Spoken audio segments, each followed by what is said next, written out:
having that deep curiosity and grit and heart of service, it'll help you stretch to do things that you're not that great with. Like, I was a kindergarten teacher. I was not a high school math teacher or middle school math teacher. And so when I kind of went down the rabbit hole of account scoring, I was like, oh, I actually need stats. I need stats. I need the Z-scores. And I like barely passed stats in college, like barely. But that curiosity and grit and like heart of service, that's what kind of pulls you through.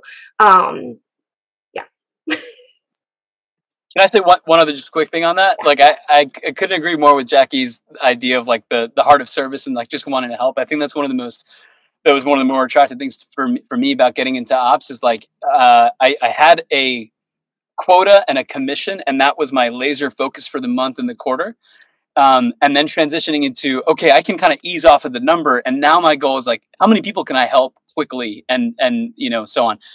I think actually though, one of the hardest parts is having to choose like not to help that SDR in that moment, because there's a bigger thing going on, right? Or like choosing not to get that manager the report they need because we got to finish our OKRs or finish this like deck to the board, right? And so I think a big challenge for me that I definitely still haven't figured out 100% is the sort of like ruthless prioritization that needs to happen, where you're juggling like business and company priorities versus also, like how do you maintain good relationships internally and kind of get check off the sort of we're here to serve the reps and the teams that we're supporting, right? So I think juggling that is definitely a challenge, and I think it was a big switch for me moving from sales on into operations, because I found myself as an SDR, especially wanting to really make sure I'm like catering to the needs of every prospect that I talk to, and within reason. So